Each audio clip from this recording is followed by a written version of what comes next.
Think of that. Again, the dramatic conclusion. We're still waiting for it here at HLN. Want to bring in a couple of great attorneys back with us. Dwayne Cates right here in Phoenix. Also Chris Chestnut here as well.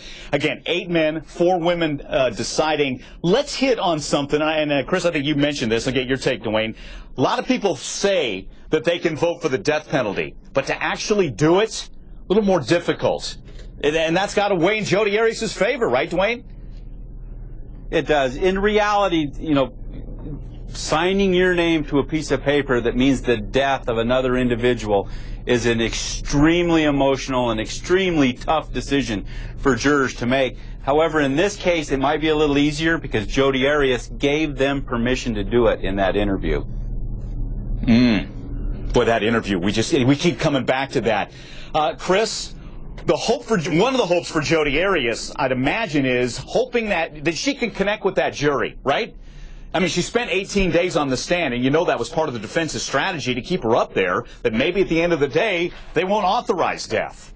That somebody connected with her in some way. Yeah, I think what Jodi has to do, if that's her goal, is to sit down in that box, make eye contact with the jury, appear very sympathetic, remorseful, but also engage the jury. I think she has to demonstrate emotion, but she can't cry violently because they won't trust it. And so there has to be a faint cry, sincerity, remorse, and an explanation. However, I think she's somewhat precluded or limited from doing that because of her interview after the guilty verdict.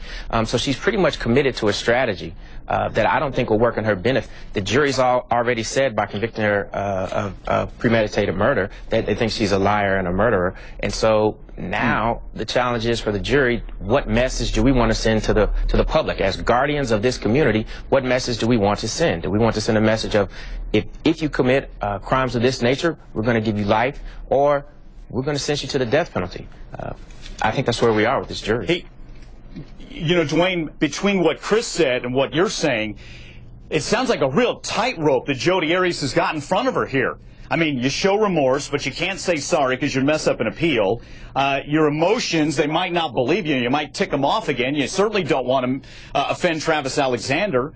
And you've also got this interview hanging over you that you gave 20 minutes after the verdict. Quite a tightrope.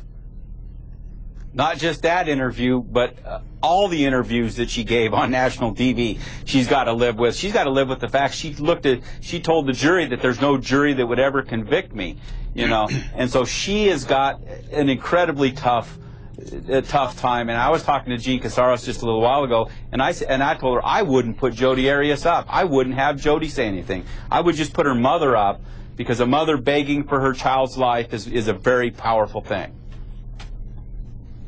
Yeah, absolutely. And so many have said it. I've said it all along. Sandra Arias is the best argument for Jodi Arias. It's real, raw emotion from a mom who didn't do anything. All right, we're going to take a quick break. Coming up, much more on Jodi Arias, and we're going to let you look at the different demeanors moving forward. How should she present herself to that jury? More special coverage from Phoenix coming your way in a moment. Stay with us.